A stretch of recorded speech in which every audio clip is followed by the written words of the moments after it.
Assalamualaikum warahmatullahi wabarakatuh. Waalaikumsalam warahmatullahi wabarakatuh. Alhamdulillah, eh, yang terhormat Ibu Kepala Sekolah SDN 1 Wonosobo, Ibu Indah Siswati SPD yang saya hormati, rekan-rekan guru dan rekan-rekan sejawat yang saya hormati pula. Sebelum acara berlanjut, mari kita mulai cara tindak lanjut pada pagi hari ini. Semoga diberikan kelancaran dan tanpa ada hambatan. Mari kita mulai dengan membaca basmalah. Saya bacakan. Bismillahirrahmanirrahim. Terima kasih. Yang pertama, saya akan mempresentasikan rencana tindak lanjut saya, yaitu tentang permainan tradisional. Di sini saya akan memaparkan beberapa slide. Nanti ada jurnal yang pertama. Sebelum berlanjut ke slide kedua, saya akan memperkenalkan diri, yaitu saya adalah nama Nur Ahmad Hamza dari SD 1 Wonosobo. Yang berikutnya yaitu latar belakang dari permainan tradisional yang akan saya paparkan nanti.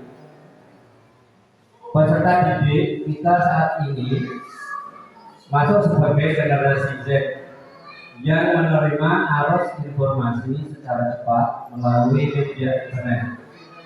Sebagian informasi ini mengandung nilai-nilai yang kadang tidak sesuai dengan nilai-nilai tradisi leluhur Indonesia.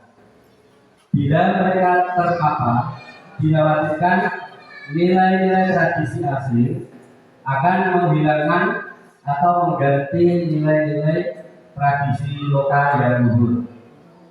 Bermain tidak lagi menjadi aktivitas fisik yang menjadi tumbuh kembang anak. Permainan yang sekarang dimainkan secara game online.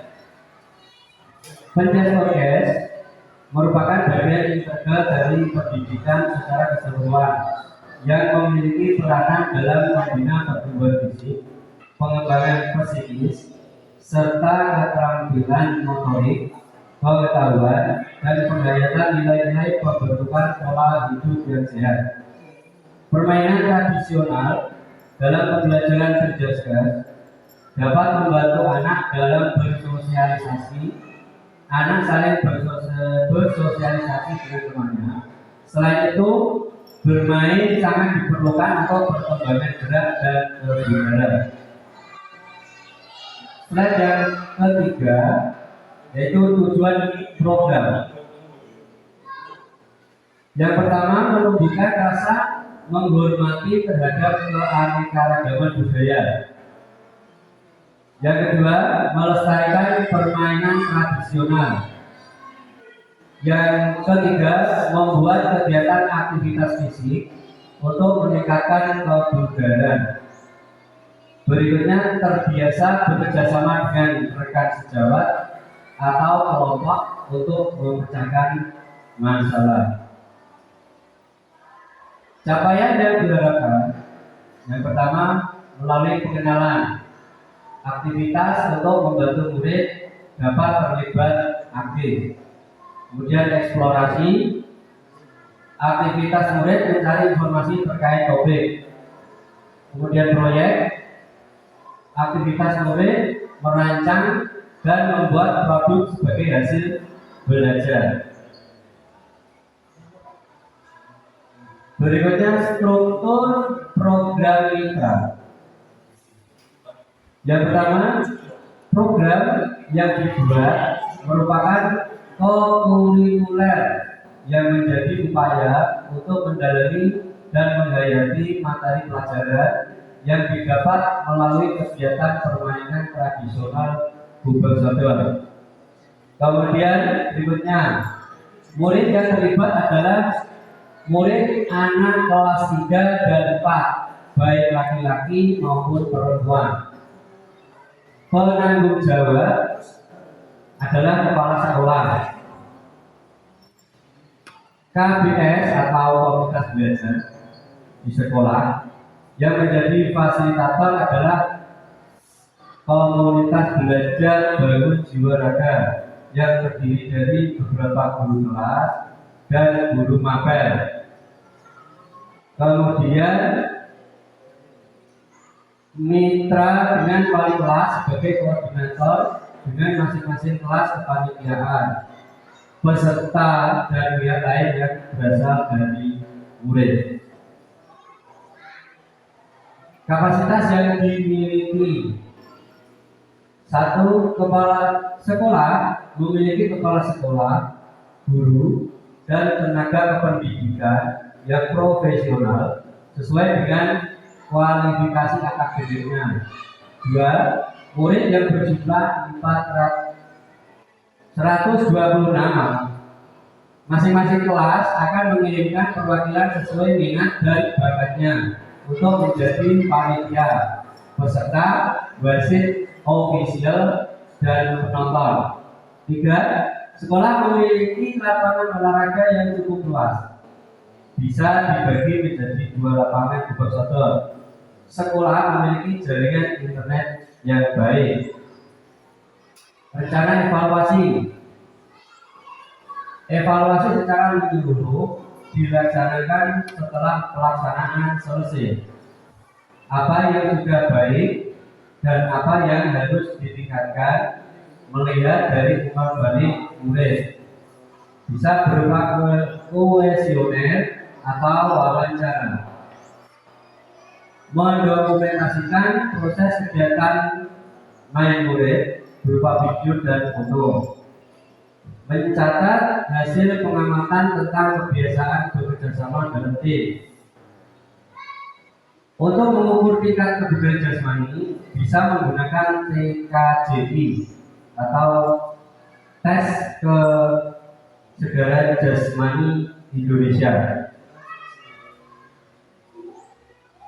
Ya, kemungkinan tantangan. Yang pertama, cuaca. Bisa hujan atau mungkin panas terik. Kegiatan dapat ditunda atau diganti hari lain apabila cuaca tidak mendukung. Kemudian kegiatan sekolah yang bentrok antar kelas bisa dimajukan atau dimundurkan untuk kelas yang bentrok tadi. Kemudian kegiatan sekolah yang bentrok dilakukan pas dari efektif. Kemudian evaluasi dan umpan balik, memberikan evaluasi yang efektif dan memberikan umpan balik yang konstruktif kepada setiap peserta. Nah, pembelajaran atau permainan tradisional dilaksanakan sesuai jam pembelajaran BJUK. Terima kasih. Ini dari saya. Apa yang Bapak saya paparkan semoga bisa bermanfaat untuk saya dan juga untuk kombel kita. Ada yang mau ditanyakan silakan. Oh ya, silakan.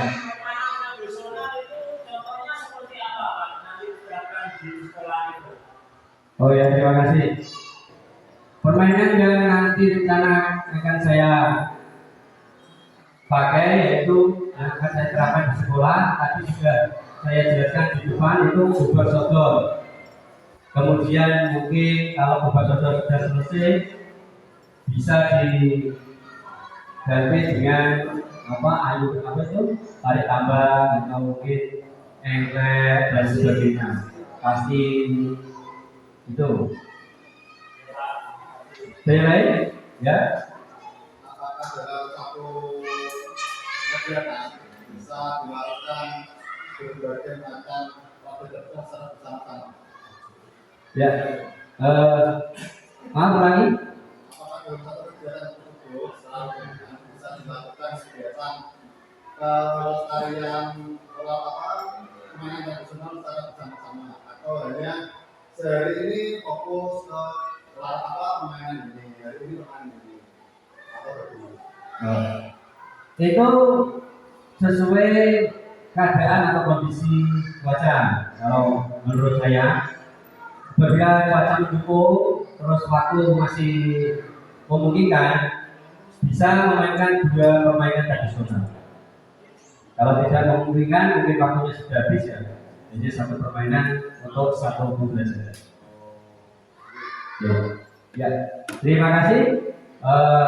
Kalau sudah tidak ada pertanyaan dari saya, assalamualaikum warahmatullahi wabarakatuh. Waalaikumsalam warahmatullahi wabarakatuh. Pada pembelajaran kali ini saya akan memperkenalkan permainan tradisional.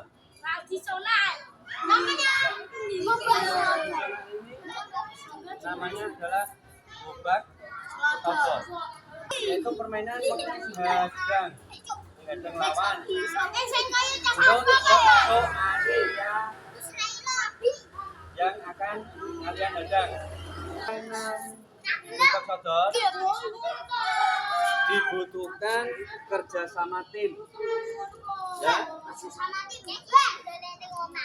dibutuhkan kejujuran, dibutuhkan konsentrasi, fokus pada permainan.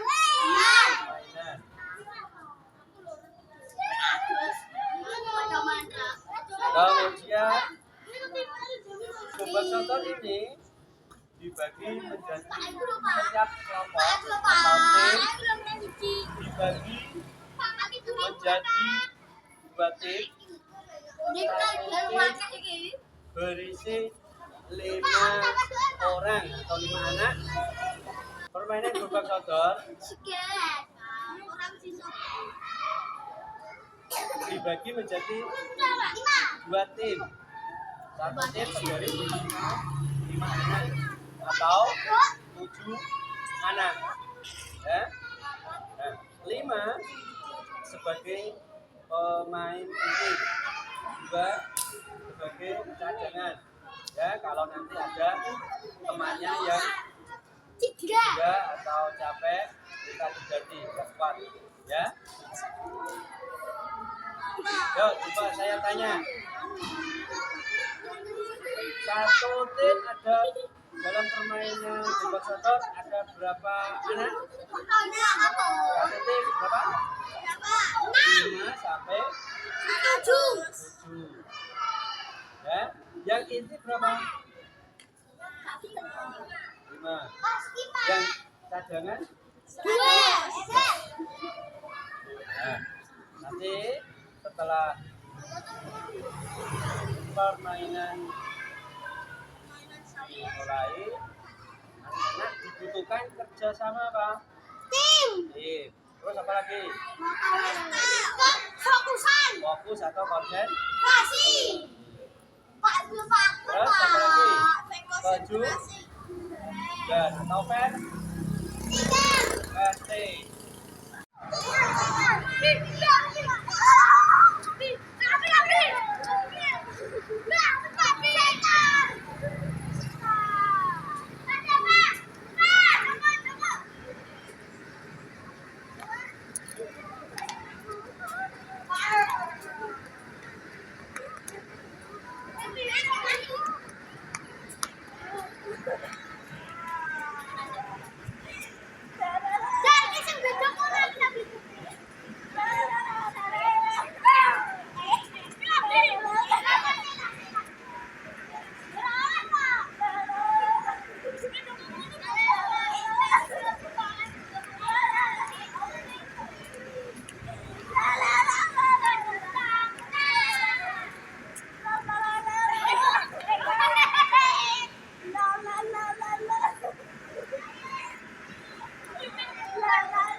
Cukup, Wi.